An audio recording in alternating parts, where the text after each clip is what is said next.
ನಿಮ್ಮ ಲೈಫು ಸುಮಾರು ಏರಿಳ್ತಾ ಈ ಹಾರ್ಟ್ ಬೀಟ್ ಇರುತ್ತಲ್ಲ ಹಾಗೆ ಅಲ್ವಾ? ನಮ್ಮಮ್ಮನೇ ನನಗೆ ರೋಲ್ ಮಾಡೆಲ್. ಯಶಸ್ಸು, ಪ್ರೀತಿ ಎಲ್ಲನೂ ನಮ್ಮಮ್ಮಯಿಂದನೇ. ಈಗ ಅವ್ರು ಕಳ್ಕೊಂಡು ತುಂಬ ಕಷ್ಟಪಡ್ತಾಯಿದ್ದೀನಿ. ಯಾವ ಭಾವನೆಯನ್ನು ಅಥವಾ ಯಾವ ಸಂಬಂಧವನ್ನು ಬೇಕಾದರೆ ತಂದು ಬಿಡ್ಬೋದು, ಅಂದರೆ ತಾಯಿನೇ ಸಾಧ್ಯನೇ ಇಲ್ಲ. ನನಗೆ 3 ವಯಸ್ಸಲ್ಲೇ ಪೋಲಿಯೋ ಅಟ್ಯಾಕ್ ಆಗಿರೋದು. ಅಲ್ಲಿಂದವರೆಗೂ ನಾನು ಮಲ್ಕೊಂಡೆ ಮ್ಯಾಮ್.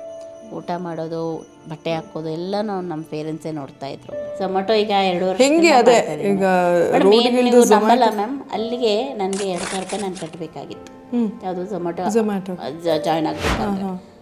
ಅದಕ್ಕೆ ಕಷ್ಟಪಟ್ಟಿದ್ದೀನಿ ಅಂದರೆ ಮ್ಯಾಮ್, ನಿಜವಾಗ್ಲೂ ಅದು 2,000 ರೂಪಾಯಿಗೆ ಡಿಪಾಸಿಟ್ ಮಾಡಬೇಕಂತೆ. ನಂದು ಕಹಿಯಾದ ಸುದ್ದಿ ಅಂತಂದರೆ ಮದುವೆ ಆಗಬಾರ್ದಾಗಿತ್ತು.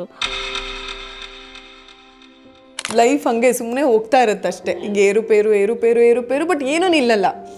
ಈಗ ನಿಮ್ಮ ಬದುಕು ನಿಲ್ಲಿ, ನನ್ನ ಬದುಕು ನಿಲ್ಲಿ, ಪ್ರಪಂಚ ಅಂತರೂ ನಿಲ್ಲೋದಿಲ್ಲ. ಅದ್ರ ಪಾಡಿಗೆ ಅದು ಓಡ್ತಾ ಇರುತ್ತೆ. ಸೊ ಅದನ್ನು ತಲೆಯಲ್ಲಿ ಇಟ್ಕೊಂಡು ನಾವು ನಮ್ಮ ಬದುಕನ್ನು ನಿಲ್ಲಿಸ್ಕೋಬಾರ್ದು.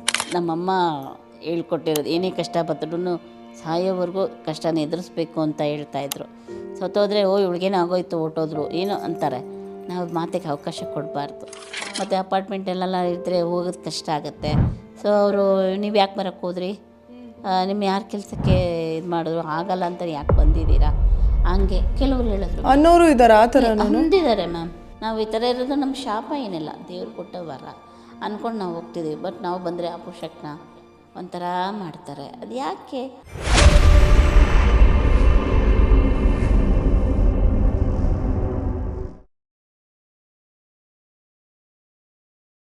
ನೀವಿರಲಿ ಇಲ್ಲದೇ ಇರಲಿ, ಪ್ರಪಂಚ ಸಾಕ್ತಾನೆ ಇರುತ್ತೆ, ಭೂಮಿ ತಿರುಗ್ತಾನೆ ಇರುತ್ತೆ, ಸೂರ್ಯ ಹುಡ್ತಾನೆ ಮುಳುಗ್ತಾನೆ, ಚಂದ್ರ ಬರ್ತಾನೆ ಹೋಗ್ತಾನೆ.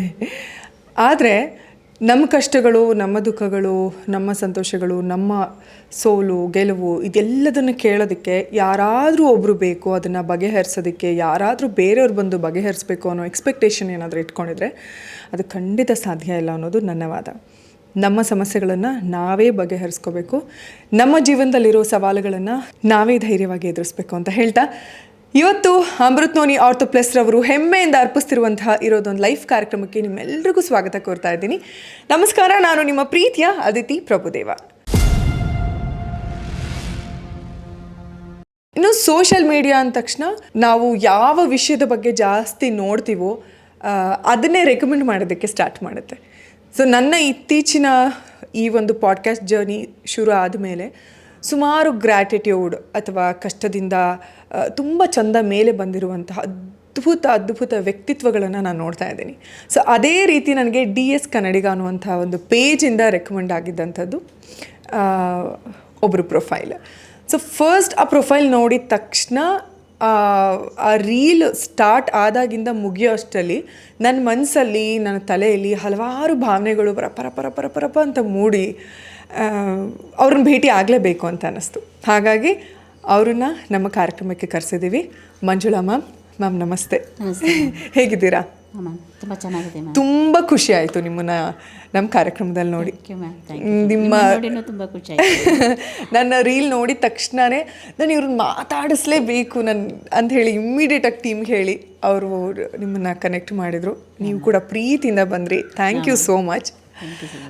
ಸೊ ಮಂಜುಳಾ ಮ್ಯಾಮ್, ನೀವು 9 ಜನ ಹೆಣ್ಮಕ್ಳು, ಒಬ್ಬ ಸಹೋದರ ಇದ್ದಾರೆ, ತಂದೆ ಬೇಗ ತೀರ್ ಹೋಗ್ತಾರೆ, ಎಲ್ಲ ಜವಾಬ್ದಾರಿ ತಾಯಿ ಪುಷ್ಪ ಅವರೇ ಹೊತ್ಕೋತಾರೆ ಎಲ್ಲ ಹೊಣೆಗಾರಿಕೆನ. ಅವರು ಕೂಡ 2013ರಲ್ಲಿ ಹೋಗ್ತಾರೆ. ನಿಮ್ಮ ಲೈಫು ಸುಮಾರು ಏರಿಳ್ತಾ ಈ ಹಾರ್ಟ್ ಬೀಟ್ ಇರುತ್ತಲ್ಲ ಹಾಗೆ ಅಲ್ವಾ? ಹಿಂತಿರುಗಿ ನೋಡೋದು ಏನು ಅನಿಸುತ್ತೆ ಮಂಜುಳಾ? ಇನ್ನೂ ಇಷ್ಟು ದೂರ ಇದೆ ಅನ್ನೋದೇ, ಆದರೂ ಖುಷಿಯಿಂದ ತಗೋತೀನಿ ನಾವು. ಇಲ್ಲಿ ಎಲ್ಲರೂ ಒಳ್ಳೆಯೊಬ್ರು ಕೆಟ್ಟವರು ಬರ್ತಾರೆ. ಬಟ್ ಒಂದು ಹಂತವರೆಗೂ ನಾವು ಸ್ಟಾಪ್ ಆಗಿಬಿಡ್ತೀವಿ ಮ್ಯಾಮ್. ನಾರ್ಮಲ್ ಜೊತೆ ನಾವು ಪೈಪೋಟಿ ಮಾಡೋಕ್ಕೆ ಅಷ್ಟು ಸಾಧ್ಯವಾಗ್ತಾಯಿಲ್ಲ. ಆದರೂ ಅವ್ರಿಗಿಂತ ನಾವು ಕಮ್ಮಿ ಇಲ್ಲ ಮ್ಯಾಮ್ ಅನ್ನೋ ಒಂದು ಛಲ ನಮ್ಮ ಅಮ್ಮ ಅವರಿಂದ ನಾನು ಕಲ್ತಿರೋದು. ಯಾಕಂದರೆ ಅವರು ಹಿಂದೆಗಡೆ ಸಾಕಷ್ಟು ಕಷ್ಟದಲ್ಲಿ ಬಂದವರು, ಅವ್ರ ಮುಂದೆ ನಾವೇನಿಲ್ಲ ಮ್ಯಾಮ್. ಸೊ ನಮ್ಮ ಅಮ್ಮನೇ ನನಗೆ ರೋಲ್ ಮಾಡೆಲ್. ಯಶಸ್ಸು, ಪ್ರೀತಿ ಎಲ್ಲನೂ ನಮ್ಮ ಅಮ್ಮಯಿಂದನೇ. ಈಗ ಅವ್ರು ಕಳ್ಕೊಂಡು ತುಂಬ ಕಷ್ಟಪಡ್ತಾಯಿದ್ದೀನಿ ಮ್ಯಾಮ್. ಸೊ ಯಾರಾದರೂ ಅಮ್ಮಂದಿರು ಮಾತಾಡಿದ್ರೆ ನಮ್ಮಮ್ಮ ಮಾತಾಡ್ದಂಗೆ ಸ್ವಲ್ಪ ಫೀಲ್ ಆಗುತ್ತೆ ಮ್ಯಾಮ್.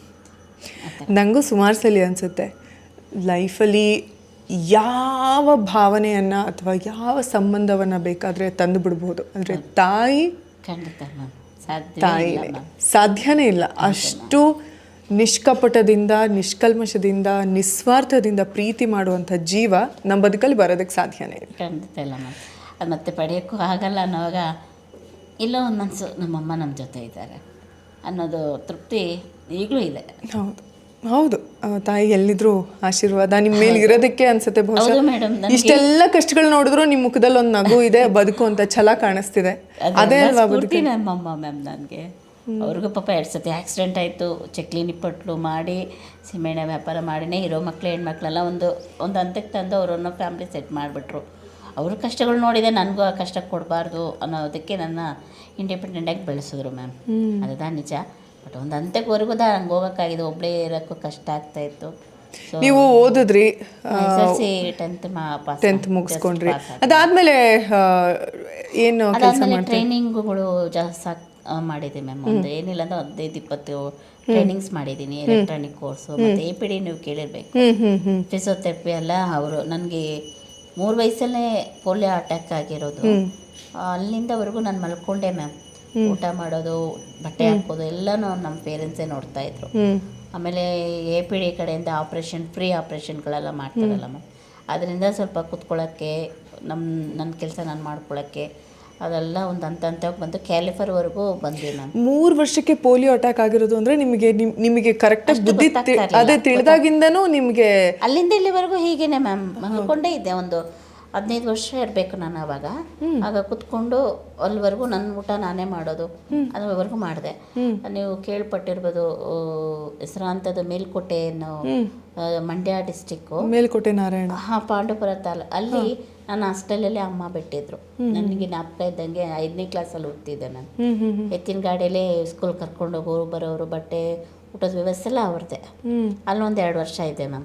ಯಾಕಂದರೆ ಅಕ್ಕಂದಿರು ಮನೇಲೆಲ್ಲ ಇದ್ದರು, ನಮ್ಮಂಥವ್ರ ಪೇರೆಂಟ್ಸು ನೋಡ್ಕೊಳಕ್ಕೆ ಆಗಲಿಲ್ಲ ಅವ್ರಿಗೆ. ಸೊ ಅಲ್ಲೂ ಒಂದು 2 ವರ್ಷ, ಒಂದು 5-6ನೇ ಕ್ಲಾಸ್ವರೆಗೂ ಅಲ್ಲಿ ಓದ್ದೆ ಮ್ಯಾಮ್. ಅಂದರೆ ನಾರ್ಮಲ್ ಪೀಪಲ್ ನಮ್ಗೆ ಅಷ್ಟು ಓದೋಕ್ಕೆ ಆಗಲಿಲ್ಲ. ಈಗ ಸ್ಪೆಷಲ್ ಸ್ಕೂಲ್ ಅಂತ ಅಂದ್ಬಿಟ್ಟು ಅರುಣಚೇತನ ಸ್ಕೂಲ್ ಮಲ್ಲೇಶ್ವರದಲ್ಲಿದೆ, ಅಲ್ಲಿನೇ ಕಂಪ್ಲೀಟ್ ಮಾಡಿ. ಇದೆಲ್ಲ ಜರ್ನಿ ಮಧ್ಯೆ ಹೆಂಗೆ ರೋಡ್ಗೆ ಇಳ್ದಿದ್ದು ಯಾಕೆ ಅಂತ ನೀವು? ಮ್ಯಾಮ್ ಅದೇನಂತಂದ್ರೆ ಸಿಕ್ಕಾಪಟ್ಟೆ ಧೈರ್ಯ ಬೇಕು. ನೋಡಿ, ನೀವೇ 15 ವರ್ಷ ಬೆಡ್ಡಿಂದ ಎದ್ದಿಲ್ಲ ಅಂತ ಹೇಳಿದ್ರಿ. 15 ವರ್ಷ ಬೆಡ್ಡಿಂದ ಎದ್ದೇಳ್ದೆ ಇದ್ದವರು ಇವಾಗ ನೀವು ರೋಡಲ್ಲೇ ನಾನು ಕೆಲಸ ಮಾಡಿ ಬದುಕಬೇಕು ಅಂದ್ರೆ ಎಷ್ಟು ನಿಮಗೆ ಶಕ್ತಿ ಧೈರ್ಯ ಇರಬೇಡ. ಹೌದು ಮ್ಯಾಮ್, ಅದು ಹೇಗೆ ಅಂತ ಗೊತ್ತಿಲ್ಲ. ಸಣ್ಣ ಪುಟ್ಟ ಕೆಲಸ ಮಾಡ್ಕೊಂಡು ಬಂದ್ವಿ. ಕೆರೋಸಿನ್ದು ಕೊಟ್ಟಿದ್ರು, ನಮ್ಮ ತಾಯಿಯವ್ರದ್ದು ಅಪ್ಪ ಅಮ್ಮ ಅವ್ರದ್ದು ಇತ್ತು, ನನಗೂ ಬಂತು. ಅದು ಪೈಪೋಟಿ ಮಾಡೋಕ್ಕಾಗಿಲ್ಲ, ಅಲ್ಲಿಗೆ ಸ್ಟಾಪ್ ಆಯಿತು. ಅಲ್ಲಿಂದ ಎಲೆಕ್ಟ್ರಾನಿಕ್ ಟ್ರೈನಿಂಗ್ ಮಾಡಿದೆ ಅಂತ ಹೇಳಿದ್ನಲ್ಲ, 6 ಮಂತ್ಸ್ ಕೋರ್ಸ್ APDಯಲ್ಲೇ ಮಾಡಿದ್ದು. ಅವರೇ ಕೆಲಸಕ್ಕೆ ದೊಡ್ಡ ಬಾನಸವಾಡಿಯಲ್ಲಿ ಕೆಲಸ ಕೊಟ್ಟರು. ಅಲ್ಲಿ ಫ್ರೆಂಡ್ಸ್ಗಳು ಒಂದು 5-6 ಜನ, ಅವರೇ ಇಂಡಿಪೆಂಡೆಂಟ್ ಬಂದು ನಮ್ಮ ಜವಾಬ್ದಾರಿ ನಮ್ದೇನೆ. ಆ ಥರ ಖುಷಿಯಾಗಿದ್ದೆ ಮ್ಯಾಮ್. ಕಷ್ಟದಲ್ಲೂ ಚೆನ್ನಾಗಿತ್ತು, ಎಲ್ಲ ಬೇರೆ ಬೇರೆ ಆದ್ವಿ. ಹಂಗೆ ಒಂದೊಂದು ಅಂತ ಬಂದು ಮತ್ತೆ ಇಲ್ಲಿ ವಿಂಧ್ಯ ಕಂಪನಿ ಇತ್ತಲ್ಲ ಮ್ಯಾಮ್, ಇಲ್ಲಿ ವೆಸ್ಟಪ್ಕ ರೋಡಲ್ಲಿ ಫುಲ್ ಡಿಸೇಬಲೇ ಅಲ್ಲಿರೋದು. ಅವ್ರ ಮುಂದೆ ನಾನು ಓದೋಕ್ಕಾಗಿಲ್ಲ, ಯಾಕೆ ಇಂಗ್ಲೀಷ್ ಮೇಯ್ನಲ್ಲಿ ಬೇಕಾಗಿರೋದು, ಟೈಪ್ ಮಾಡೋದು, ಡೇಟಾ ಎಂಟ್ರಿ. ಲಾಸ್ಟ್ ಕೊನೆಯದಾಗಿ ಇಲ್ಲಿ ಅಲ್ಲೂ ರೇಸ್ಕೋಸ್ಕಲ್ಲಿ ಇದು ಮಾಡಿದ್ವಿ. ಅಲ್ಲಿ ಜನರಲ್ ಪೋಸ್ಟಿಂಗ್ ಕೊಟ್ಟಿದ್ರು, ಅಲ್ಲೂ ಆಗಿಲ್ಲ. ಅದೇ ಒಂದು 6 ತಿಂಗಳು 1 ವರ್ಷವರೆಗೂ ಒಂದು ಕಡೆ. ಯಾಕಂದರೆ ನಮ್ಮಂಥವ್ರು ಅವಕಾಶ ಕೊಡಲ್ಲ ಮ್ಯಾಮ್. ಏನಾದರೂ ಒಂದು ಹೇಳಿ ಸ್ಟಾಪ್ ಮಾಡ್ತಾರೆ. ನಾರ್ಮಲ್ ಪೀಪಲ್ ಇರ್ತೀವಲ್ಲ, ಅದರಲ್ಲಾಗಿ ಡ್ರಾಪ್ ಆಗಿ ಕೊನೆಯದಾಗಿ ಝೊಮ್ಯಾಟೊ ಈಗ 2 ವರ್ಷ ನಂಬಲ್ಲ ಮ್ಯಾಮ್. ಅಲ್ಲಿಗೆ ನನಗೆ 2,000 ರೂಪಾಯಿ ನಾನು ಕಟ್ಟಬೇಕಾಗಿತ್ತು. ಯಾವುದು ಝೊಮ್ಯಾಟೊ ಜಾಯ್ನ್ ಆಗಬೇಕಂದ್ರೆ. ಅದಕ್ಕೆ ಕಷ್ಟಪಟ್ಟಿದ್ದೀನಿ ಅಂದರೆ ಮ್ಯಾಮ್, ನಿಜವಾಗ್ಲೂ ಅದು 2,000 ರೂಪಾಯಿಗೆ ಡಿಪಾಸಿಟ್ ಮಾಡಬೇಕಂತೆ. 6,000 ರೂಪಾಯಿ ಟೋಟಲ್ಲು, 2,000 ರೂಪಾಯಿ ಡಿಪಾಸಿಟ್ ಮಾಡಬೇಕು. ಇನ್ನು 4,000 ರೂಪಾಯಿ ನನ್ನ ಪೇಮೆಂಟಿಂದ ಸಂಬಳದಲ್ಲೇ ಕಟ್ ಮಾಡಿಕೊಂಡ್ರು ಮ್ಯಾಮ್. ಅಲ್ಲಿ ಟಾರ್ಗೆಟ್ ಇತ್ತು 50 ಮೇಲೆ ನಾವು ರೀಚ್ ಮಾಡಿದ್ರೆ, ಅದು ನ್ಯೂ ಮೋಷನ್ ಗಾಡಿ ಇದೆಲ್ಲ ಅವರೇ ನಮ್ಗೆ ಜಾಯಿನ್ ಮಾಡ್ಕೊಂಡಿದ್ದು. ಅವ್ರ ಕಡೆಯಿಂದನೇ ನನಗೆ ಬ್ಯಾಟ್ರಿ ವೀಲ್ಚೇರ್ ಥರ ಬಂತು. ಅದರಲ್ಲಿ ಪಬ್ಲಿಕಲ್ಲಿ ಓಡ್ಸೋಕ್ಕೆ ಆಗೋದಿಲ್ಲ ಮ್ಯಾಮ್. ಯಾಕಂದರೆ ಇಲ್ಲಿ ಕೈ ಇಟ್ಕೋಬೇಕು, ಅದು ರೋಡ್ ಮಾಡಿದಾಗ ಮಣ್ಣೆಲ್ಲ ಕೈಗೆ ಮೆತ್ಕೊಳ್ಳೋದು, ಆದರೆ ಕಂಪಲ್ಸರಿ ಅದರಲ್ಲೇ ಮಾಡಿದೆ. ಒಂದು 6 ತಿಂಗಳು ಮಾಡಿದೆ ಮ್ಯಾಮ್. ಯಾಕಂದರೆ ಅಲ್ಲಿ ಈಗಲೂ ಅಲ್ಲೇ ಮಾಡ್ತಿದ್ದೀರಾ? ಇಲ್ಲ ಮ್ಯಾಮ್, ಈಗ ನಾನು ಈ ಥರ ಬೈಕಲ್ಲಿ ಮಾಡ್ತಾ ಇದ್ದೀನಿ. ಸೊ ರೋಲ್ಸ್ ಅಂದರೆ ಅದರಲ್ಲೇ ಮಾಡಬೇಕು. ಆದರೆ ಈಗಲೂ ಝೊಮ್ಯಾಟೊದಲ್ಲೇ ವರ್ಕ್ ಮಾಡ್ತಿದ್ದೀರಾ? ಹಾಂ, ಇವಾಗ ಮಾಡ್ತಿದ್ದೀನಿ ಮ್ಯಾಮ್. 2 ವರ್ಷದಿಂದ ಅದರಲ್ಲೇ ಮಾಡ್ತಾ ಇದ್ದೀನಿ. ಸೊ ನಂದು ಕಹಿಯಾದ ಸುದ್ದಿ ಅಂತಂದರೆ ಮದುವೆ ಆಗಬಾರ್ದಾಗಿತ್ತು. ಅದು ಹಂಗೆ ಯಾರು ಹೇಳಿದ್ರು ಹಿಂಗೆ ಹೇಳ್ತಾರಲ್ಲ, ಮದುವೆ ಆಗ್ಬಾರ್ದಾಗಿತ್ತು. ಅದ್ರಲ್ಲೂ ಎಲ್ಲ ಹೆಣ್ಮಕ್ಳು ಹೇಳ್ತಿದ್ದಾರೆ ಈ ತರ ಜಾಸ್ತಿ. ನನ್ಗೆ ನಾವು ಎಷ್ಟೇ ಅಡ್ಜಸ್ಟ್ ಮಾಡ್ಕೊಂಡ್ರೆ ಎಲ್ಲ ನನ್ನ ಪ್ರೀತಿಯ ಸಹೋದರರಿಗೆ ಕೈ ಮುಗಿದು ರಿಕ್ವೆಸ್ಟ್ ಮಾಡ್ಕೋತಿದ್ದೀನಿ. ಅದು ಹಿಂದಿಂದ ಒಂದು ಭಾವನೆ ಇದೆ, ಗಂಡು ಅಂದರೆ ನಮ್ಮನ್ನು ಪ್ರೊಟೆಕ್ಟ್ ಮಾಡ್ತಾನೆ ಅನ್ನೋವಂಥದ್ದು. ಅದು ಹೇಗಾಗೋಗ್ತಿದೆ ಅಂದರೆ ಪದೇ ಪದೇ ಪದೇ ಅದನ್ನು ಸುಳ್ಳು ಸುಳ್ಳು ಸುಳ್ಳು ಅಥವಾ ಮೋಸ ಮೋಸ ಮೋಸ ಅಂತ ಆದಾಗ ಆ ನಂಬಿಕೆನೇ ಹೊರಟೋಗ್ತಾ ಇದೆ. ಆದರೆ ಅದನ್ನ ಯಾರು ಅರ್ಥ ಮಾಡ್ಕೋತಿಲ್ಲ. ಮತ್ತೆ ಹೆಣ್ಮಕ್ಳೇ ಇವಾಗ ಫುಲ್ ಸ್ಟ್ರಾಂಗ್ ಆಗ್ಬಿಟ್ಟಿದ್ದಾರೆ, ದುಡಿತಾ ಇದ್ದಾರೆ ಅಂತ ಸೊಕ್ಕು ಅಂತ ಆ ಥರ ತಗೋತಾರೆ ಹೊರತು ಇಷ್ಟು ವರ್ಷ ನಮ್ಮ ತಂದೆಯವರು ಹಾಗೆ, ನಮ್ಮ ತಂದೆ ಕಾಲದಲ್ಲೆಲ್ಲ ಅವರೆಲ್ಲ ಗಂಡು ಮಕ್ಕಳೇ ದುಡಿಯೋರು. ಅವಾಗೆಲ್ಲ ಎಷ್ಟೆಷ್ಟು ದೌಲತ್ ಮಾಡೋರು. ಹೆಣ್ಮಕ್ಳ ಮೇಲೆ ಬಂದು ಏನು 2 ತುತ್ತು ಊಟಕ್ಕೆ ಹಾಕೋದಕ್ಕೆ ಪಾಪ ಇವ್ರು ಬೆಳಗಿಂದ ತಾಯಂದ್ರು ಕೆಲಸ ಮಾಡಿ ನಮ್ಮನ್ನೆಲ್ಲ ಚಾಕ್ರಿ ಮಾಡಿದ್ರು ಅವ್ರಿಗೆ ಯಾರೂ ಮರ್ಯಾದೆ ಕೊಡ್ತಿರ್ಲಿಲ್ಲ. ಅಂಥದ್ರಲ್ಲಿ ಅದನ್ನೆಲ್ಲ ನೋಡಿ ಇವಾಗ ಎಲ್ಲ ಹೆಣ್ಮಕ್ಳನ್ನು ಸ್ವಲ್ಪ ಎಚ್ಚೆತ್ಕೊಂಡು ಇವರು ಏನೋ ಒಂದು ಬದುಕಲ್ಲಿ ನಾವು ಡಿಪೆಂಡ್ ಆಗೋದು ಬೇಡ ಅಂದ್ಕೊಂಡಿದ್ದಾರೆ. ಬಟ್ ಅದು ಕೂಡ ಎಡ್ವರ್ಟ್ ಆಗ್ತಿದೆ. ಐ ಥಿಂಕ್ ಗೊತ್ತಿಲ್ಲ, ಇದಂಗೆ ಅನ್ಸುತ್ತೆ ಅಲ್ವಾ ಮಂಜುಳಾ ಅವರೇ? ಲೈಫ್ ಹಂಗೆ ಸುಮ್ಮನೆ ಹೋಗ್ತಾ ಇರುತ್ತೆ ಅಷ್ಟೇ, ಹಿಂಗೆ ಏರುಪೇರು ಏರುಪೇರು ಏರುಪೇರು. ಬಟ್ ಏನೂ ನಿಲ್ಲಲ್ಲ. ಈಗ ನಿಮ್ಮ ಬದುಕು ನಿಲ್ಲಿ, ನನ್ನ ಬದುಕು ನಿಲ್ಲಿ, ಪ್ರಪಂಚ ಅಂತೂ ನಿಲ್ಲೋದಿಲ್ಲ, ಅದ್ರ ಪಾಡಿಗೆ ಅದು ಓಡ್ತಾ ಇರುತ್ತೆ. ಸೊ ಅದನ್ನ ತಲೆಯಲ್ಲಿ ಇಟ್ಕೊಂಡು ನಾವು ನಮ್ಮ ಬದುಕನ್ನ ನಿಲ್ಲಿಸ್ಕೋಬಾರ್ದು, ನಾವು ಓಡ್ತಾ ಇರಬೇಕು ಅಷ್ಟೇ. ಎಸ್ ಹೇಳಿ, ನಿಮ್ಮ ಆಗಬಾರ್ದಾಗಿತ್ತು ಅಂತ. ಅದೇ ಮ್ಯಾಮ್, ಅದಕ್ಕೆ ಈಗ ಅಲ್ಲಿಗೆ ಸ್ಟಾಪ್ ಮಾಡಿದ್ದೀನಿ. ನನ್ನ ಕೆಲಸ ಆಯಿತು. ಡಿವೋರ್ಸ್ ಮಾಡ್ಕೊಂಡ್ರಾ ಅಥವಾ? ಇಲ್ಲ ಮ್ಯಾಮ್, ನಾನು 2-3 ತಿಂಗಳು ಇರಲಿಲ್ಲ ಮ್ಯಾಮ್. ನಾನು ಬಂದ್ಬಿಟ್ಟೆ. ಆದರೂ ಬರೋಕ್ಕೆ ಬಿಟ್ಟಿಲ್ಲ. ಪಬ್ಲಿಕ್ಕಿಂದ ಗಲಾಟೆ ಮಾಡಿಕೊಂಡು ಪೊಲೀಸ್ ಕಂಪ್ಲೇಂಟ್ ಕೊಟ್ಟು ನಾನು ಆಚೆ ಬರೋಕ್ಕಾಯ್ತು ಮ್ಯಾಮ್. ಇರೋ ಸಮಸ್ಯೆಗಳ ಮಧ್ಯೆ ಮತ್ತೆ ಅದು ಒಂದು ಸಮಸ್ಯೆ ಹೆಂಗೆ ನಿಭಾಯಿಸಿದ್ರಿ ಮ್ಯಾಮ್? ಅದು ನಿಜವಾಗ್ಲೂ ನಾನು ಇರಲೇಬಾರ್ದು ಅಂದ್ಕೊಂಡೆ ಮ್ಯಾಮ್. ಏನು ಮಾಡೋದು, ನಮ್ಮಮ್ಮ ಹೇಳ್ಕೊಟ್ಟಿರೋದು ಏನೇ ಕಷ್ಟ ಬರ್ತರೂ ಸಾಯೋವರೆಗೂ ಕಷ್ಟನ ಎದುರಿಸ್ಬೇಕು ಅಂತ ಹೇಳ್ತಾಯಿದ್ರು. ಸತ್ತೋದ್ರೆ ಇವಳಿಗೇನೋ ಆಗೋಯ್ತು ಹೊರ್ಟೋದ್ರು ಏನೋ ಅಂತಾರೆ, ನಾವು ಮಾತಿಗೆ ಅವಕಾಶ ಕೊಡಬಾರ್ದು ಅಂತ ನಿಮ್ಮಂಥವ್ರು ಒಳ್ಳೆಯವರು ಸಿಗ್ತಾ ಇದ್ದಾರೆ ಮ್ಯಾಮ್. ಸಮುದ್ರ ಅಲೆಗಳ ಥರ ಬಂದ್ರೇನು ಒಂದು ಪ್ರೀತಿ ವಿಶ್ವಾಸಕ್ಕೆ ಧೈರ್ಯ ಕೊಟ್ಟು ಹಿಂಗೆ ಪಬ್ಲಿಕ್ ಸಪೋರ್ಟ್ ಮಾಡೋದ್ರಿಂದ ಇಲ್ಲಿವರೆಗೂ ಬರೋಕ್ಕಾಯ್ತು ಮ್ಯಾಮ್. ಫಸ್ಟ್ ಆಫ್ ಆಲ್ ನಾವು ಒಪ್ಕೊಳ್ಳೇಬೇಕು. ಅಂದರೆ ಈ ಬೇರೆಯವ್ರು ಎಷ್ಟು ಒಪ್ಕೋತಾರೋ ಎಲ್ಲ ಗೊತ್ತಿಲ್ಲ. ನಾವು ಹೆಣ್ಮಕ್ಳಾಗಿ ಕೆಲವು ವಿಷಯಗಳು ಅಂದರೆ ಫೀಮೇಲ್ ಆಗಿ ಕಷ್ಟನೇ, ಸಮಾಜದ ಮಧ್ಯ ಬದುಕೋದಿದೆ ಅಲ್ಲ, ಹೌದು ಮ್ಯಾಮ್. ಕುಂತ್ರೆ ಕಷ್ಟ, ನಿಂತ್ರೆ ಕಷ್ಟ, ಬಟ್ಟೆ ಸೀರೆ ಉಟ್ಕೊಂಡ್ರು ಕಷ್ಟ, ಸೀರೆ ಉಡದೆ ಇದ್ರೂ ಕಷ್ಟ, ಜೋರಾಗಿ ಮಾತಾಡಿದ್ರು ಕಷ್ಟ, ಮಾತಾಡದೆ ಇದ್ರೂ ಕಷ್ಟ. ಎಲ್ಲದಕ್ಕೂ ಒಂದು ಬೌಂಡ್ರಿ, ಹೀಗೆ ಹೀಗೆ ಹೀಗೆ ಹೀಗೆ ಹೀಗೆ ಅಂತ. ಆದರೆ ಅವರು ಹಂಗೆ ಅನ್ಕೋಬೇಕಲ್ಲ, ಹಂಗೆ ಅನ್ಕೊಳ್ಳಲ್ಲ. ಕೆಲವ್ರು ಹಂಗೆ ಅನ್ಕೊಳ್ಳಲ್ಲ, ನಮಗಿಂತ ಕೆಳಗಡೆನೇ ಇರಬೇಕು. ಇವರೇನು ಹಿಂಗೆ. ಈಗ ನಾನು ನಿಜ ಜೀವನದಲ್ಲಿ ಈಗ ಈ ಮನೇಲಿ 2 ವರ್ಷ ಆಯಿತು ಮ್ಯಾಮ್ ಬಂದು. ಅವರೇನೋ ಮನೆ ಕಟ್ತಾ ಇದ್ದಾರೆ. ಸೊ ಅದಾಗಿ ನಾನು ಬೇರೆ ಮನೆ ನೋಡ್ಕೊಂತ ಒಂದು 6 ತಿಂಗಳು ಮುಂಚೆ ಹೇಳಿದ್ರು. ನನಗೆ ಬೇರೆ ಎಲ್ಲವರು ಕಂಫರ್ಟೇಬಲ್ ಸಿಕ್ಕಿಲ್ಲ. ನಂಗೆ ಅಟ್ಯಾಚ್ ಬಾತ್ರೂಮು ಅದೆಲ್ಲ ಇರಬೇಕಲ್ವಾ, ಸ್ಟೆಪ್ಸ್ ಹೊತ್ತಕ್ಕಾಗಲ್ಲ. ಅವರು ಸ್ಟಾರ್ಟಿಂಗ್ ನಂಗೆ ಹೆಲ್ಪ್ ಮಾಡಿದ್ರು ಮೇಡಮ್. ಪಾಪ ನಂಗೆ ಜಾಗ ಕೊಟ್ಟಿದ್ದೇ ದೊಡ್ಡ ವಿಷಯ ಅಲ್ವಾ. ನಾನು ಬಾಡಿಗೆ ಕಟ್ಕೊಂಡು ಬರ್ತಾಯಿದ್ದೀನಿ ಮ್ಯಾಮ್. 5,000 ರೂಪಾಯಿ ಮೇಲೆ ಕಟ್ತಾಯಿದ್ದೀನಿ. ಲೈಟ್ ಬಿಲ್ಲು, ಊಟದ್ದು ಅದೆಲ್ಲ ಇರುತ್ತಲ್ವ, ಹಾಗೂ ನಿಭಾಯಿಸ್ಕೊಂಡು ಬರ್ತಾಯಿದ್ದೀನಿ. ಏನಕ್ಕೋ ಸಡನ್ನಾಗಿ ಅವರು ಇಲ್ಲ ಮಂಜು ಮನೆ ಖಾಲಿ ಮಾಡಿಮ್ಮ, ನಾವು ಮನೆ ಕಟ್ತಾಯಿದ್ದೀವಿ, ಆಗಲ್ಲ ಹಾಗೆ ಹೇಗೆ ಅಂತಂದರು. ಎಲ್ಲಿ ಹೋಗೋದು ನಾನು? ಇಲ್ಲಿ ಬರೋಕ್ಕೆ ತುಂಬ ಕಷ್ಟಪಟ್ಟು ಬಂದೆ ಮ್ಯಾಮ್. ಈಗ ನಾನು ಅರ್ನಿಂಗ್ ಎಲ್ಲ ಹೇಗೆ ಇದು? ಓಕೆನಾ ನಿಮಗೆ ಝೊಮ್ಯಾಟೊ ಎಲ್ಲ ಅರ್ನಿಂಗ್? ಇಲ್ಲ ಮ್ಯಾಮ್, ಹ್ಯಾಂಡಿಕ್ಯಾಪ್ಟ್ ಅಂತ ಒಂದು ಆರ್ಡ್ರಿಗೆ 80 ರೂಪೀಸ್ ಕೊಡ್ತಾ ಇದ್ದಾರೆ. ಸೊ ಪರವಾಗಿಲ್ಲ. ಅಂದರೆ ಒಂದು ತುಂಬ ಕೂತ್ಕೊಳ್ಳೋಕ್ಕಾಗಲ್ಲ. ನಾನು ಇಲ್ಲಿಂದ ರಾಜಾಜಿನಗರ್ಗೆ ಹೋಗ್ಬೇಕಾದ್ರೆ, ನಮ್ಮದು ರಾಜಾಜಿನಗರ ಜೌನು 1.5 ಅವರ್ ಬೇಕು ನಮ್ಮ ಮನೆಯಿಂದ ಹೋಗೋಕ್ಕೆ. ಸೊ ಬರೋಕ್ಕೆ ನನಗೆ ಸಿಕ್ಕೇ ಇಲ್ಲ ನೀವು ನಮ್ಮ ಏರಿಯಾದಲ್ಲಿ. ನಾನು ಬೆಳಗ್ಗೆ ಹೊತ್ತು ಹೊರಟ್ಬಿಡ್ತೀನಿ, ಯಾಕಂದರೆ ಬಿಸಿಲು ಟೈಮ್ ಕಮ್ಮಿ ಇರುತ್ತೆ, ಟ್ರಾಫಿಕ್ ಕಮ್ಮಿ ಇರುತ್ತೆ. ಮಧ್ಯಾಹ್ನ ಮೇಲೆ ಅಂತಂದರೆ ಮೇಡಮ್ ಎಲ್ಲರೂ ಹೇಳ್ತಾರೆ ಇಲ್ಲಿ ನೋಡಿದೆ ಅಲ್ಲಿ ನೋಡಿದೆ ಅಂತ. ನಾನು ನಾನೇ ಸ್ವಲ್ಪ ಕಡಿಮೆ ಆರ್ಡರ್ ಮಾಡೋದು, ತುಂಬ ರೇರ್ ಅಲ್ಲ, ಹಂಗಲ್ಲ ಮ್ಯಾಮ್. ಒಂದು ಏನು ಹೇಳ್ತಾರಲ್ಲ, ದೇವ್ರು ನೋಡ್ಬೇಕಾದ್ರೂ ಅದು ಹೆಂಗೋ ನೋಡಿ ಋಣ ಇತ್ತು ನಮ್ಮಿಬ್ರಿಗೂ. ಹೇಳ್ತಿದ್ದೀನಿ ಮ್ಯಾಮ್. ಅದಕ್ಕೆ ಹೆಂಗೆ ಅಂದರೆ ಈಗ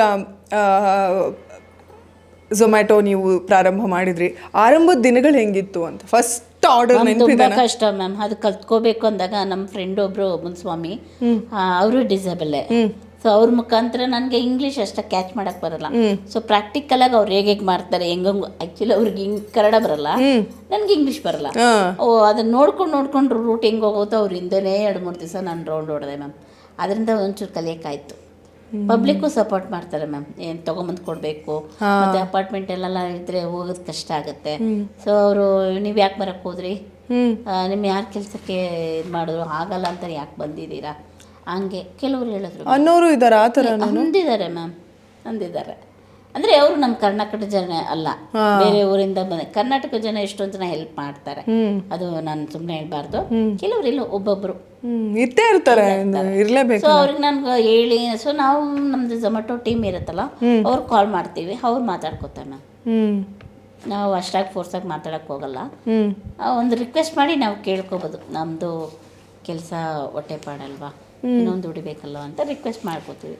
ಎಷ್ಟು ಗಂಟೆ ತನಕ ಕೆಲಸ ಮಾಡ್ತೀರಾ? ಅಂದರೆ ಈಗ ಸೇಫ್ಟಿನ ತುಂಬ ಮುಖ್ಯ. ಆಗಿ ನಮಗೇನೆ 6 ಗಂಟೆಗೆ ಮನೆಗೆ ಬಾ ಅಂತ ಹೇಳೋ ಅಂಥ ಕಾಲದಲ್ಲಿ ಇದ್ದೀವಿ ನಾವು ಈಗಲೂ. ನಾವು ಹುಟ್ಟಿದಾಗಿಂದ ಹೆಂಗಂದ್ರೆ ಯಾರು ಗಂಡು ಮಕ್ಕಳಿಗೆ ನೀವು ಅವ್ರನ್ನ ಸೇಫಾಗಿ ಇರೋ ಅಂಥ ವಾತಾವರಣನ ಕಲ್ಪಿಸ್ಬೇಕು, ನೀವು ನಿಮ್ಮ ಹತೋಟಿಯಲ್ಲಿ ಇರಿ ಅಂತ ಯಾರು ನಾವು ಗಂಡು ಮಕ್ಕಳಿಗೆ ಹೇಳಲ್ಲ. ಅಯ್ಯೋ ಕಾಲ ಕೆಟ್ಟದ್ದು ಸರಿ ಇಲ್ಲ, ನೀನೇ ಒಳಗಡೆ ನಾವೇ ಅಡ್ಜಸ್ಟ್ ಮಾಡ್ಕೊಳ್ಳಿ, ನೀವೇ 6 ಗಂಟೆಗೆ ಮನೆಗೆ ಬಂದ್ಬಿಡಿ, 5 ಗಂಟೆಗೆ ಮನೆ ಸೇರ್ಕೊಂಬಿಡಿ ಅಂತ ಹೆಣ್ಮಕ್ಳಿಗೆ ಹೇಳೋದು. ಅದು ನಮ್ಮ ಕರ್ಮ, ನಮ್ಮ ದುರಂತ. ಅದರಲ್ಲೂ ನಮ್ಮ ದೇಶದಲ್ಲಿ ಇದು ಜಾಸ್ತಿನೇ. ಅದು ಏನೋ ಗೊತ್ತಿಲ್ಲ. ನೀವು ಹೇಗೆ ನಿಭಾಯಿಸ್ತೀರಾ ಮಂಜುಳಾ ಅಕ್ಕ? ಲೈಕ್ ತುಂಬ ಅದು ಕಷ್ಟ ಆಗ್ತಾ ಇದೆ, ಬಟ್ ನನ್ಗೆ ಬೇರೆ ದಾರಿ ಇಲ್ಲ. ನಂಗೆ ಸಪೋರ್ಟ್ ಮಾಡೋರು ಯಾರಿಲ್ಲ, ನನಗೆ ನಾನೇನೆ ಅಂತ ನಮ್ಮ ದೇವ್ರ ಮೇಲೆ ಭಾರ ಹಾಕ್ಕೊಂಡು ಜೀವನ ಮಾಡ್ತೀನಿ ಮ್ಯಾಮ್. ನೀವು ಮದುವೆ ಆಗಿದ್ದ ಮನುಷ್ಯ ಏನು ಹೇಳ್ತಾರೆ? ಲೈಕ್ ಮ್ಯಾಮ್ ಅವರು ಆ್ಯಕ್ಚುಲಿ ಏನು ಪ್ರಾಬ್ಲಮ್ ಅಂದರೆ ಅವರು ಅಷ್ಟು ಮೆಂಟಲಾಗಿ ಇಲ್ಲ. ಒಂದು ಅವ್ರ ಪೇರೆಂಟ್ಸಿಂದನೇ ಮದುವೆ ಮಾಡ್ಕೊಂಡು ಅವ್ರ ಮನೇಲಿ ಅವ್ರ ರಿಲೇಷನ್ ಎಲ್ಲ ಅವರು ಆ ಥರ ಗೊತ್ತಿಲ್ಲ. ಕುಡಿಯೋದು ಜಾಸ್ತಿ ಮ್ಯಾಮ್. 2 ಮದುವೆ ಆಗಿದೆ ಅವ್ರಿಗೆ, ಅದನ್ನು ಮುಚ್ಚುಮರೆ ಮಾಡಿದ್ರು. ಒಬ್ಬರು ಹುಡುಗಿ ಡೆತ್ ಆಗಿದ್ದಾರೆ.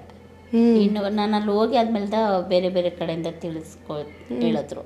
ಸೊ ಇವರು ಬದಲಾಗಲ್ಲ. ಆ ಚಾಪ್ಟರ್ ಕ್ಲೋಸ್ ಬಿಡಿ. ಹಾಗಾದ್ರೆ ಅಲ್ಲಿಂದ ಅದು ಕ್ಲೋಸ್ಡ್. ಅದನ್ನ ಮಾತಾಡಿ ಸುಮ್ಮನೆ ನಮ್ಮ ಎನರ್ಜಿನ ಮತ್ತೆ ಈ ವೈಬ್, ಪಾಸಿಟಿವ್ ವೈಬ್ನ ಹಾಳು ಮಾಡ್ಕೊಳ್ಳೋದು ಅವ್ರು ಒಳ್ಳೆಯವರು ಅಂತ ಬಿಟ್ಬಿಡೋಣ. ಸಡನ್ ಆಗಿ ಏನೋ ಒಂದು ಆಸೆ ಇಟ್ಕೊಂಡಿರ್ತೀರಾ ಬದುಕಿನ ಬಗ್ಗೆ, ಒಂದು ಇನ್ನಾದರೂ ಅಂದರೆ ಏನಾದರೂ ಒಂದು ಸ್ವಲ್ಪ ಆದರೂ ಬದಲಾಯಿಸಬಹುದು ಅಂತ.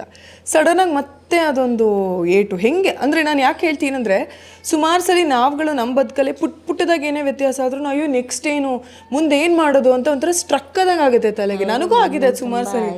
ಇಷ್ಟೆಲ್ಲ ನನಗೆ ಪ್ರಿವಿಲೇಜ್ನ ಪರಮಾತ್ಮ ಕೊಟ್ಟಿದ್ರು ಕೂಡ ಅಯ್ಯೋ ಹಿಂಗೆ ಏನು ಮಾಡಲಿ ಈಗ ನೆಕ್ಸ್ಟು, ಹಿಂಗಾಗ್ಬಿಟ್ರೆ ಏನಾಗುತ್ತೆ ಹೆಂಗೆ ಅನ್ನೋದೆಲ್ಲ ತುಂಬ ಸಲ ಸ್ಟ್ರಕ್ ಅಂತ ಅನಿಸುತ್ತೆ.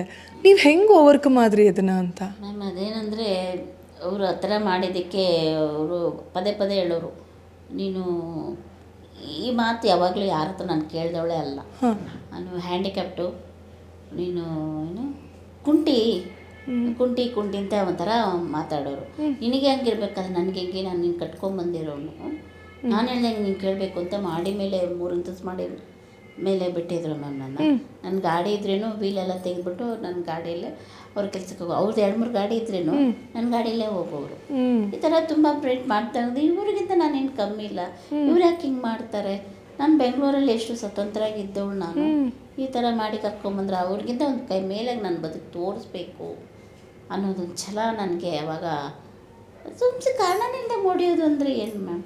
ಸೊ ಅವ್ರ ಮೆಂಟಾಲಿಟಿ ಅಷ್ಟೇ ಅನ್ಕೊಂಡು ನಾನು ಬಂದ್ಬಿಟ್ಟೆ ಮ್ಯಾಮ್.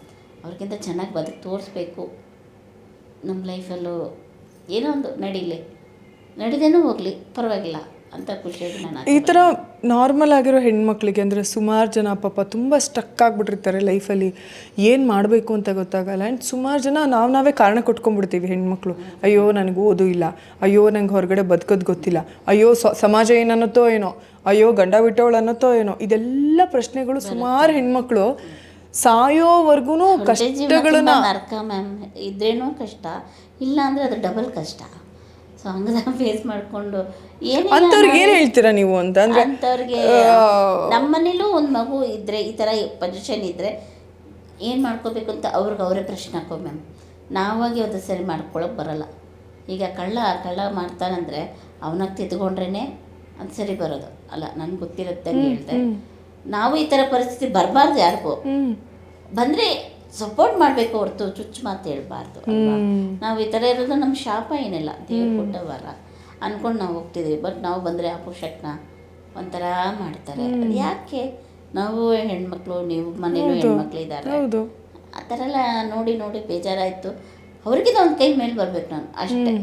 ನಾಳೆನೇ ಸಾದ್ರೂ ಪರವಾಗಿಲ್ಲ. ಅಲ್ಲ, ಅಂತ ಹೆಣ್ಮಕ್ಳಿಗೆ ಏನು ಹೇಳ್ತೀರಾ? ಸುಮಾರು ಜನ ಹೆಣ್ಮಕ್ಳಂಗೆ ಸ್ಟಕ್ ಆಗಿರ್ತಾರೆ. ಬರಬೇಕು, ಬೇರೆಯವ್ರು ನೋಡಿ ನಾವು ಒಳ್ಳೆಯದನ್ನ ಕಲ್ತ್ಕೊಂಡು ನಾವು ಇನ್ನೂ ಒಂದು ಹೆಜ್ಜೆ ಮುಂದಕ್ಕೆ ಇಡಬೇಕು ಅನ್ನೋಕ್ಕೆ ಹೇಳಕ್ಕೆ ಇಷ್ಟಪಡ್ತೀನಿ ನಾನು. ಹೇಳ್ತಾರೆ ನೂರಾರು ಜನ ಒಂದೊಂದು ಥರ ಹೇಳ್ತಾರೆ. ನಮ್ಮ ಮನಸ್ಸು, ನಮ್ಮ ಖುಷಿ, ನಮ್ಮ ಸಂತೋಷ, ಹೌದು, ಅದ್ರ ಮುಂದೆ ಬೇರೆ ಯಾವುದಿಲ್ಲ ಅಂದ್ಕೊಂಡು ನಾನು ಹೆಜ್ಜೆ ಆಗ್ತಾಯಿದ್ದೀನಿ. ಬದುಕಲ್ಲಿ ತುಂಬ ಮುಖ್ಯ, ಇದಿದ್ರೇ ಬದುಕು ಸಾಧ್ಯ ಅಂತ ನಿಮಗೆ ಇಷ್ಟು ವರ್ಷದ ಜರ್ನಿಯಲ್ಲಿ ಪಾಠಗಳನ್ನು ಕಲಿಸಿರುತ್ತೆ ಕೆಲವೊಂದು. ಇದಿದ್ರೇ ಮ್ಯಾಮ್ ಬದುಕೋಕ್ಕಾಗೋದು ಈ ಭೂಮಿ ಮೇಲೆ ಅಥವಾ ಈ ಸಮಾಜದ ಜೊತೆಗೆ ಅಂತ ಯಾವ್ಯಾವ ವಿಷಯಗಳು ಹಂಗನ್ಸುತ್ತೆ? ಅದು ನನಗೆ ಎಫೆಕ್ಟ್ ಆಗಿರೋದು ಒಂದು ಪ್ರೀತಿ ವಿಶ್ವಾಸ ಸಿಕ್ಕಿಲ್ಲ. ನಮ್ಮ ತಾಯಿ ಹತ್ರದಿಂದನೂ ಅಷ್ಟೇ ಸಿಕ್ಕಿಲ್ಲ. ಯಾಕಂದ್ರೆ ನನ್ನ ಕೊನೆ ಮಗಳು ಹಾಸ್ಟೆಲಲ್ಲಿರುತ್ತೆ. ಸೊ ಅಂಥದ್ರಲ್ಲಿ ನಂಗೆ ತುಂಬ ಹೇಟ್ ಆಯಿತು. ನಮ್ಮ ತಂದೆ ಪ್ರೀತಿ ನಂಗೆ ಗೊತ್ತಿಲ್ಲ. ಅವಾಗ ಚಿಕ್ಕವರಲ್ವ, ಕಾಲಿಗೆಲ್ಲ ರಾಡೆಲ್ಲ ಹಾಕಿದ್ರು ಮ್ಯಾಮ್. ನಮ್ಮ ತಂದೆ ತೀರ್ಕೊಳ್ಳೋವಾಗ ಆಪ್ರೇಷನ್ ಮಾಡಿದ್ರೇನೋ ಆವಾಗಲೂ ಗೊತ್ತಿಲ್ಲ, ನಾನು ಫೋಟೋದಲ್ಲಿ ನೋಡಿದ್ದೀನಿ ಅಷ್ಟೇ. ಸೊ ಅಂಥ ಪ್ರೀತಿನೂ ನಾನು ಜಾಸ್ತಿ ಕಳ್ಕೊಂಡಿದ್ದೀನಿ. ಅದನ್ನು ಜನರ ಮುಂದೆ ಸಿಗುತ್ತೆ, ಒಳ್ಳೆ ಫ್ರೆಂಡ್ಶಿಪ್ಪಾಗಿ ಸಿಗುತ್ತೆ ಅಂದ್ಕೊಂಡು ಹೆಜ್ಜೆ ಹಾಕ್ಕೊಂಡು ಹೋಗ್ತಾಯಿದ್ದೀನಿ. ಅಲ್ಲ, ಅಂದರೆ ನಿಮಗೆ ಧೈರ್ಯ ಬೇಕು ಅಥವಾ ಸ್ವಾವಲಂಬಿಯಾಗಿ ಬದುಕೋದು ಬೇಕು, ಈ ಥರದ್ದು ಬೇಕು ಅಂತ ಅನ್ನಿಸ್ತದೆ ಮ್ಯಾಮ್. ಆ ಥರ ಅನಿಸುತ್ತೆ. ಸೊ ಅದಕ್ಕೆಲ್ಲ ಕಾರಣ ನಮ್ಮ ಕೆಲಸ ಒಂದೇ ನಮಗೆ ದೇವರು. ಇವಾಗ ಝೊಮ್ಯಾಟೊ ಒಂದು ಊಟ ಆಗ್ತಾಯಿದೆ ಅಂದರೆ ಪಬ್ಲಿಕ್ಕಿಂದ ಅಲ್ವಾ. ಸೊ ಯಾರೋ ಒಬ್ರು ಮಾಡ್ತಾರೆ ಅಂದರೆ ಎಲ್ರಿಗೂ ಆ ಮಾತು ಸೇರಲ್ಲ, ಕೆಲವರಿಗೆ ಅಷ್ಟೇ. ಅಂದರೆ ನಿಮಗೆ ಅನಿಸ್ತಾ ಲೈಫಲ್ಲಿ ಯಾರಿರಲಿ ಯಾರು ಬಿಡಲಿ ಕೊನೆಗೂ ನಿಮಗೆ ಕೈ ಹಿಡಿದಿದ್ದು ನಿಮ್ಮ ಕೆಲಸ ಅಷ್ಟೇ ಅಷ್ಟೇ ಮ್ಯಾಮ್. ನಮ್ಮ ದೇವರಿದ್ದಾರೆ, ದೇವ್ರ ಮೇಲೆ ಭಾರ ಹಾಕಿ ಅಪ್ಪ ಅಮ್ಮ ಆಶೀರ್ವಾದದಿಂದ ಮುಂದೆ ಹೋಯ್ತು. ಯಾವುದೋ ಒಂದು ಬೇರೆ ಬೇರೆ ಬಂದ್ರೇನು ನಮಗೆ ಕೆಲಸ ಅಂತ ಒಂದು ದೇವ್ರು ವರ ಕೊಡ್ತಾರಲ್ಲ. ಸೊ ಅದು ಈಗ ನಾವು ಗಾಡೀಲಿ ಹೋಗ್ತಾ ಇರ್ತೀವಿ ಮ್ಯಾಮ್, ಗಾಡಿ ಏನೋ ಸ್ಟ್ರಕ್ ಆಗುತ್ತೆ. ಅದು ಸ್ಟ್ರಕ್ ಆಗೋದು ಹೆಂಗೆ ಗೊತ್ತಾ? ಈಗ ಮಾತ್ರೆ ಅಂಗಡಿ ನೋಡಿದ್ರೆ ಹಿಂಗೆ ಗಾಡಿ ನಿಂತ್ಕೊಳ್ಳುತ್ತೋ, ಗ್ಯಾರೇಜು ಹಂಗೇನೆ ಗಾಡಿ ಎಲ್ಲಿ ರಿಪೇರ್ ಆಗುತ್ತೆ. ಆ ಥರ ನಮ್ಗೆ ಅವಕಾಶಗಳು ಪಬ್ಲಿಕ್ಗೆ ಹೆಲ್ಪ್ ಮಾಡ್ತಾರೆ ಮ್ಯಾಮ್. ಸೊ ಅದರಿಂದ ಹೆಜ್ಜೆ ಮೇಲೆ ಹೆಜ್ಜೆ ಹಾಕ್ತಾಯಿದ್ದೀನಿ. ಇದ್ಮೇಲೆ ಯಾವುದೋ ದೇವರೇ ನನಗೆ ಕಷ್ಟ ಕೊಡಬೇಡಿಪ್ಪ ಅನ್ನೋದನ್ನೇ ನಾನು ದೇವ್ರ ಹತ್ರ ಬೇಡ್ಕೊತೀನಿ. ಇಲ್ಲ, ಕೊಡೋದು ಬೇಡ, ಅಕಸ್ಮಾತ್ ಬಂದ್ರೂ ಎದುರಿಸೋವಂಥ ಧೈರ್ಯ ನಿಮಗಿದೆ ಅನ್ನೋದು ನನ್ನ ನಂಬಿಕೆ ಮಂಜುಳಮ್ಮ. ಆಲ್ಸೋ ಇವತ್ತಿನ ಸೊಸೈಟಿಗೆ ನೀವೇನಾದರೂ ಒಂದು ಮೆಸೇಜ್ ಹೇಳಬೇಕು ಅನ್ನೋದಾದರೆ, ಅಂದರೆ ನಿಮ್ಮೆಲ್ಲ ಒಂದು ಸ್ಪೆಷಲಿ ಏಬಲ್ಡ್ ಹೆಣ್ಮಕ್ಳ ಪರವಾಗಿ ಒಂದೇನಾದರೂ ರಿಕ್ವೆಸ್ಟ್ ಮಾಡಬೇಕು ಅಥವಾ ಹೇಳಬೇಕು ಅಂದರೆ ಏನು ಹೇಳೋಕ್ಕೆ ಇಷ್ಟಪಡ್ತೀರಿ? ರಿಕ್ವೆಸ್ಟ್ ಮಾಡ್ಕೋಬೇಕಂದ್ರೆ ನಾವು ಹೇಳೋದೇನೆಂದರೆ, ನಮ್ಮ ಮನೇಲೂ ಒಂದು ಹೆಣ್ಮಗು ಇದ್ದರೆ, ಈ ಥರ ಕಷ್ಟ ಇದ್ದರೆ ದಯವಿಟ್ಟು ಅವ್ರನ್ನ ಹೆಲ್ಪ್ ಮಾಡಿ. ನೀವು ಸಹಾಯ ಮಾಡಿಲ್ಲಂದ್ರೂ ಪರವಾಗಿಲ್ಲ, ಅವ್ರನ್ನ ನೋಯಿಸಬೇಡಿ. ಅದೊಂದೇ ನಾನು ಕೇಳ್ಕೊಳ್ಳೋದು. ಅದೇ ನೀವು ಸಪೋರ್ಟ್ ಮಾಡದೇನೂ ಪರವಾಗಿಲ್ಲ, ನೋಯಿಸಬೇಡಿ. ಆ ಕಷ್ಟ ಬದುಕೋದಕ್ಕೆ ಬೇಡಿ. ಅವ್ರ ಪಾಡಿಗೆ ಬದುಕೋಕ್ಕೆ ಸಾಧ್ಯ ಆದರೆ ಹೆಲ್ಪ್ ಮಾಡಿ, ಇಲ್ಲಾಂದರೆ ತೊಂದರೆ ಮಾಡಬೇಡಿ. ಅಷ್ಟೇ ನಾನು ದೇವರಲ್ಲೂ ಅವರೆಲ್ಲ ಕೇಳ್ಕೊಳ್ಳೋದು. ನಿಮ್ಗೆ ಮರೆಯಲಾಗದಂಥ ಒಂದು ಘಟನೆ ಏನಾದರೂ ಇದನ್ನು ಸ್ವಿಗ್ಗಿ ಆರ್ಡರಲ್ಲಿ ಯಾರಾದರೂ ನಿಮಗೆ ನೋಟಿಸ್ ಮಾಡಿ ಏನಾದರೂ ಅಪ್ರಿಷಿಯೇಟ್ ಮಾಡಿರುವಂಥದ್ದು ಅಂತ ಬಹುಶಃ ಸುಮಾರು ಜನ ಮಾಡಿರ್ತಾರೆ, ಪ್ರೀತಿ ತೋರಿಸಿರ್ತಾರೆ. ನಿಮಗೆ ಮರೆಯಲಾಗದಂಥದ್ದು ಯಾವುದಾದ್ರೂ ಇದೆನಾ? ನಾನು ಡ್ಯೂಟಿಗೆ ಅಂತ ಹೊರಟ್ಬಿಟ್ರೆ ನಾನೇ ಮರ್ತ್ಬಿಡ್ತೀನಿ ಮ್ಯಾಮ್. ಗಾಡೀಲಿ ಹೋಗ್ತಿದ್ದೆ, ಅದು ಎಕ್ಸಾಕ್ಟ್ ಅಡ್ರೆಸ್ ಗೊತ್ತಿಲ್ಲ, ಬಸವೇಶ್ವರ ನಗರನ ಯಾವುದದು ಯಾವುದೋ ಒಂದು ರೋಡು ಬರ್ತಾ ಇದೆ ಮ್ಯಾಮ್. 3:45 4 ಗಂಟೆ ಆಗಿತ್ತು. ಒಬ್ಬರು ವ್ಯಕ್ತಿ ಇದ್ದರು, ಅದೇ ಪಾಪ ತಗೊಳ್ಳೋರು. ಬಂದೆ, ಆಮೇಲೆ ಒಬ್ರಿಗೆ ಫುಡ್ ಕೊಟ್ಟೆ. ಮ್ಯಾಮ್ ನೀವು ಬಂದಿದ್ದೀರಾ ಅಂತಂದರು. ಸರ್ ಹೌದು ಸರ್. ಇಲ್ಲ, ಒಳ್ಳೆ ಹುಡುಗಿ, ಸೂಪರಾಗಿ ಹುಡುಗಿ ಬರ್ತಾರೆ ಅಂತ ಅಂದ್ಕೊಂಡಿದ್ವಿ, ಅದಕ್ಕೆ 100 ರೂಪಾಯಿ ಕೈಲಿ ಇಟ್ಕೊಂಡಿದ್ದೀನಿ ಅಂದರು. ಸರ್ ನಾವು ಒಳ್ಳೆ ಹುಡುಗಿನೇ ಸರ್, ಸೂಪರಾಗಿದ್ದೀವಿ ಸರ್ ಅಂತ ಅಂದೆ. ಊಟ ಆಯ್ತಾ ಮೇಡಮ್ ಕೇಳಿದ್ರು. ಸರ್ ಮಾಡಬೇಕು ಸರ್, ಸ್ವಲ್ಪ ಲೇಟ್ ಆಗ್ತಿದೆ, ಡ್ಯೂಟಿ ನನಗೆ 5-6 ಗಂಟೆವರೆಗಿದೆ, ಮಳೆ ಬರೋಂಗಿದೆ, ನಾನು ಬೇಗ ಹೋಗ್ಬಿಡ್ಬೇಕು, ನೆಕ್ಸ್ಟ್ ಆರ್ಡ್ರ್ ಬರಬೇಕು ಸರ್, ತೊಗೊಳ್ಳಿ ನಿಮ್ಮ ಫುಡ್ಡು ಅಂತಂದೆ. ಮೇಡಮ್ ಇರಿ ಮೇಡಮ್, ಒಂದು 5 ನಿಮಿಷ ಇರಿ ಅಂತಂದರು. ಸರಿ ಮಾತಾಡಿದೆ. ಊಟ ಆಯ್ತಾ ಮೇಡಮ್? ಮತ್ತೆ 2 ಸತಿ 3 ಸತಿ ಕೇಳಿದ್ರು. ಇಲ್ಲ ಸರ್ ನಾನು ಮಾಡಬೇಕು, ಡ್ಯೂಟಿ ಆದಮೇಲೆ ನಾನು ಮಾಡ್ಕೊಂಡು ಹೋಗ್ತೀನಿ. ನೀವು ಊಟ ಮಾಡಿಲ್ವಾ?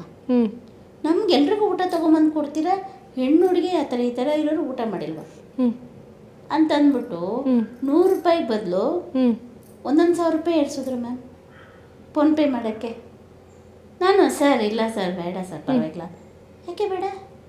ನೀವು ಊಟ ಮಾಡಿಲ್ಲ ಮೇಡಮ್, ನಮ್ಗೆಲ್ರಿಗೂ ಊಟ ಕೊಡ್ತೀರಾ ಅಂದ್ಬಿಟ್ಟು 1,000 ರೂಪಾಯಿ 2,000 5,000 ರೂಪಾಯಿ ಒಟ್ಟಿಗೆ ಹಾಕ್ಬಿಟ್ಟು ಮ್ಯಾಮ್.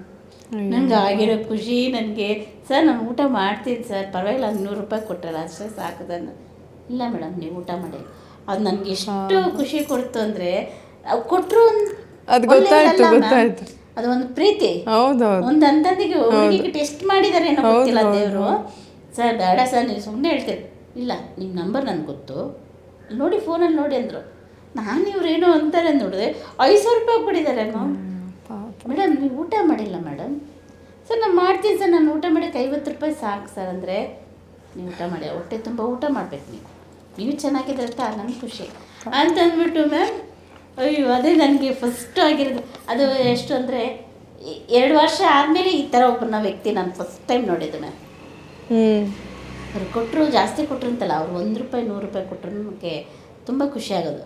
ಒಂದು ಹೆಣ್ಣು ಹುಡುಗಿ ಊಟ ಮಾಡಿದೆ ನಮ್ಗೆ ಊಟ ಆಗ್ತಾಯಿದ್ದಾರಲ್ಲ ಅನ್ನೋದು ಎಷ್ಟು ಗೌರವ ಕೊಟ್ಟರು ಮ್ಯಾಮ್. ಇನ್ನು ಕೆಲಸದ ವಿಷಯಕ್ಕೆ ಬಂದರೆ ಚಿಕ್ಕದು ದೊಡ್ಡದು ಯಾವುದು ಇಲ್ಲ ಅನ್ನೋದು ನನ್ನ ನಂಬಿಕೆ. ಅದು ಯಾವುದೇ ಆಗಲಿ ನಾನು ನಿಯತ್ತಿಂದ, ಮರ್ಯಾದೆಯಿಂದ, ನಂಬಿಕೆಯಿಂದ, ಶ್ರದ್ಧೆಯಿಂದ ಮಾಡ್ತಿದ್ದೀನಿ ಅಂದರೆ ಅದು ಯಾವ ಕೆಲಸ ಆದರೂ ಓಕೆ.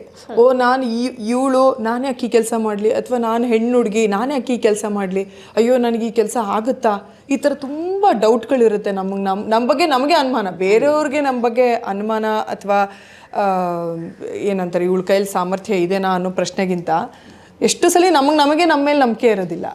ಸೊ ಅಂಥವ್ರಿಗೆ ಏನು ಹೇಳ್ತೀರಾ?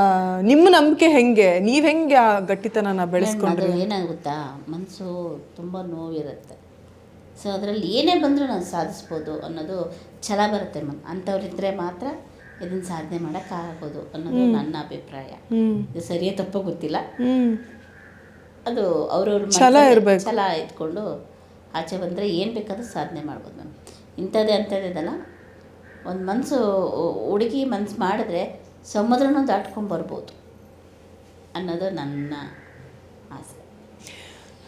ರಾಯರನ್ನ ತುಂಬ ನಂಬ್ತೀನಿ ಅಂತ ವಿಡಿಯೋದಲ್ಲಿ ಹೇಳಿದ್ರು. ಹೇಗೆ ಈಗ ಯಾವುದೇ ಒಂದ್ರ ಮೇಲೆ ಒಂದು ನಂಬಿಕೆ ಹುಟ್ಟಬೇಕಾದ್ರೆ ನಾನದು ಸರಿ ತಪ್ಪುಗಳ ವಿಷಯಕ್ಕೆ ಹೋಗಲ್ಲ. ನಾನು ದೇವರು ಯಾವುದೇ ರೂಪವನ್ನು ಯಾರೇ ಯಾವುದೇ ರೂಪದಲ್ಲಿ ನಂಬ್ತಿದ್ದಾರೆ ಅಂದರೆ ಅದಕ್ಕೆ ಸರಿ ಇದು ತಪ್ಪು, ಅಥವಾ ಇವರು ಹೌದು ಇವರು ಅಲ್ಲ ಅನ್ನೋ ಮನಸ್ಥಿತಿಯಲ್ಲೇ ಇಲ್ಲ ನಾನು. ನನಗೇನೆಂದರೆ ಏನೋ ಒಂದು ಘಟನೆ ನಡೆದಿರುತ್ತೆ, ಅಥವಾ ಏನೋ ಒಂದು ಆ ಸ್ಥೈರ್ಯ ಸಿಕ್ಕಿರುತ್ತೆ.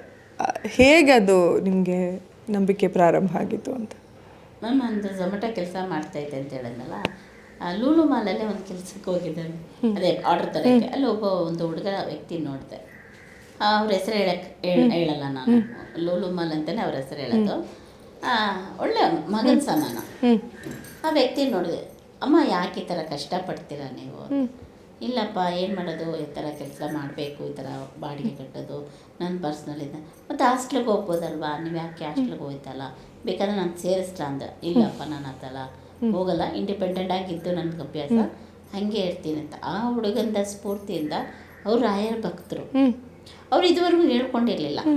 ಆಮೇಲೆ ಸ್ಟಾರ್ಟಿಂಗ್ ಬರ್ತಾ ಇರಬೇಕಾದ್ರೆ ಈ ಥರ ಹೇಳಿದ್ರು, ನೀವು ರಾಯರು ಇದು ಕೇಳ್ಕೊಳ್ಳಿ ಒಳ್ಳೇದಾಗುತ್ತೆ ಅಂತಂದ್ರು.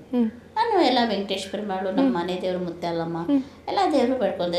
ಇದುವರೆಗೂ ರಾಯರ ದೇವಸ್ಥಾನಕ್ಕೆ ಸುಮ್ಮನೆ ಕ್ಯಾಶುವಲಾಗಿ ನಮಸ್ಕಾರ ಮಾಡ್ತೀವಿ. ಅದು ಇಷ್ಟು ನಾವು ಮಾಡ್ತೀನಿ ನನಗೆ ಗೊತ್ತೇ ಇರಲಿಲ್ಲ. ನಮ್ಮ ರಾಯರೇ ನಮ್ಮ ಮನೆಗೆ ಬಂದರು, ಫೋಟೋ ಮುಖಾಂತರ ಬಂದು ಕೂತ್ಕೊಂಡಾಗಿಂದ ನನಗೆ ಒಂದೊಂದು ಕಷ್ಟಗಳು ಬಂದ್ರೇನು ಅದನ್ನು ಎದುರಿಸೋಕ್ಕೆ ಶಕ್ತಿ, ನೆಮ್ಮದಿ ಅದನ್ನೆಲ್ಲ ನನಗೆ ತಂದು ಕೊಟ್ಟಿದ್ದಾರೆ ಮ್ಯಾಮ್. ನಿಜವಾಗ್ಲೂ ನನಗೆ ಒಂದು ಜೀವ ಪೂರ್ತಿ ನಮ್ಮ ರಾಯರಿದ್ದಾರೆ. ನಾನು ಗ್ರ್ಯಾಂಡಾಗಿ ನಾನು ಪೂಜೆ ಮಾಡಿಲ್ಲ ಅಂದರೆ ಒಂದು ದೀಪ ಹಚ್ಚಿ ಒಂದು ಹೂವು ಇಟ್ಟು ನಮಸ್ಕಾರ ಮಾಡೋಷ್ಟು ನಂಗೆ ಶಕ್ತಿ ಕೊಟ್ಟಿದ್ದಾರೆ ಅಂದರೆ ನಮ್ಮ ರಾಯರು. ನಿಜ, ನಾನು ಸಾಯೋವರೆಗೂ ನಮ್ಮ ರಾಯರು ಇದ್ದೇ ಇದ್ದಾರೆ. ಇರಲಿ, ನಿಮ್ಮ ಬದುಕಲ್ಲಿ ಯಾವಾಗಲೂ ಆ ದೈವಿಕ ಶಕ್ತಿ ನಿಮ್ಮನ್ನು ಯಾವಾಗಲೂ ಕಾಪಾಡಲಿ. ನಿಮ್ಮ ಮುಖದಲ್ಲಿರುವ ಚಂದದ ನಗು ಯಾವಾಗಲೂ ಇರಲಿ ಅಂತ ನಾನು ಹಾರೈಸ್ತೀನಿ. ಇನ್ನು ಕೊನೆಯದಾಗಿ ಸಮಾಜಕ್ಕೆ ಅಥವಾ ಈಗಿನ ಯುವ ಪೀಳಿಗೆಗೆ, ಹೆಣ್ಣು ಮಕ್ಕಳಿಗೆ ಬದುಕಲ್ಲಿ ಹೀಗೆ ಬದುಕಿ ಅಂತ ಏನಾದರೂ ಹೇಳೋದಾದರೆ ಏನು ಹೇಳ್ತೀರಾ ಮ್ಯಾಮ್? ಅವ್ರವ್ರ ಮನಸ್ಸಲ್ಲೇ ಬಂದ್ಬಿಡ್ಬೇಕು ಮ್ಯಾಮ್. ಒಳ್ಳೆಯದಾಗಿ ನಾವು ಬದುಕಬೇಕು. ಈಗ ಒಬ್ರೊಬ್ರು ಹೇಳ್ಕೊಟ್ಟೋದ್ರಿಂದ ಬರಲ್ಲ. ಅದು ಛಲ ಏನಂದರೆ, ಈಗ ಒಂದು ಪೆಟ್ಟು ಒಂದು ಶಿಲೆ ಹಾಕ್ಬೇಕಾದ್ರೆ ಸಿಕ್ಕಾಪಟ್ಟೆ ಒದೆ ತಿನ್ನುತ್ತೆ. ಒಂದು ರೂಪ ಬರಬೇಕು, ಒಳ್ಳೆ ರೂಪ ಬರಬೇಕಂದ್ರೆ. ಸೊ ಕಷ್ಟಗಳು ಬರ್ತಾ ಇರುತ್ತೆ, ಎದುರಿಸ್ಕೊಂಡು ಹೋದರೆ ನಮಗೊಂದು ರೂಪ ಬರುತ್ತೆ, ಸಾಧಿಸ್ಕೊಂಡು ಮಾಡ್ಕೊಂಡು ಹೋಗ್ಬೋದು ಅನ್ನೋದು ನಾನು ಹೇಳೋಕ್ಕೆ ಇಷ್ಟಪಡ್ತೀನಿ. ಇಲ್ಲ ಅಂದರೆ ನೀವು ಹೇಳ್ದಂಗೆ ಎಷ್ಟು ಪೆಟ್ಟು ಬಿದ್ರೂ ನಾವು ಬದಲಾಗಬಾರ್ದು ಅಂದರೆ ಆಗೋದೇ ಇಲ್ಲ ಮ್ಯಾಮ್. ನಮಗೆ ನಾವೇ ಸ್ಫೂರ್ತಿ, ನಮಗೆ ನಾವೇ ಶಕ್ತಿ. ಎಸ್, ಬದಲಾವಣೆ ಅನ್ನೋದು ನಮ್ಮ ಮನಸ್ಸಲ್ಲಿ ಆಗಬೇಕು. ಆಗ ಮಾತ್ರ ನಮ್ಮ ಬದುಕಲ್ಲಿ ಒಂದು ಒಳ್ಳೆ ಬದಲಾವಣೆ ಆಗುತ್ತೆ. ಹೌದು.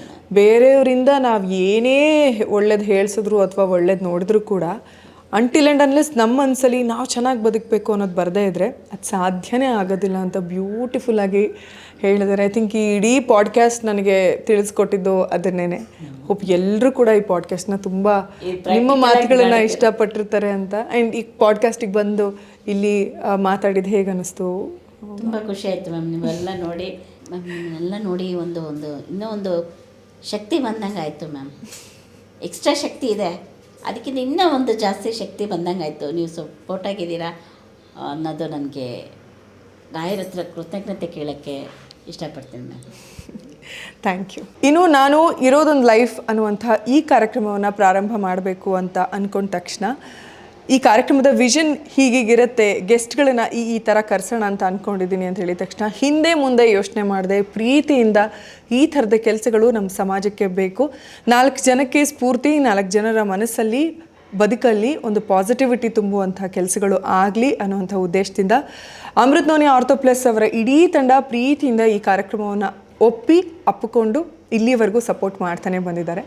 ಹಾಗೆಯೇ ಕಾರ್ಯಕ್ರಮ ನೋಡ್ತಾ ನಾನು ಮೊನ್ನೆ ಹೇಳ್ತಾ ಇದ್ದೆ ಇದೇ ವಿಷಯವಾಗಿ. ಸಡನ್ನಾಗಿ ನಾರಾಯಣ್ ಸರ್ ಕಾಲ್ ಮಾಡಿ, ಇಲ್ಲ ಅದಿತಿ ಅವರೇ, ನಾವು ಬರುವಂಥ ಗೆಸ್ಟ್ಗಳಿಗೆ ಅವ್ರಿಗೆ ಸಹಾಯ ಕೂಡ ಮಾಡೋಣ.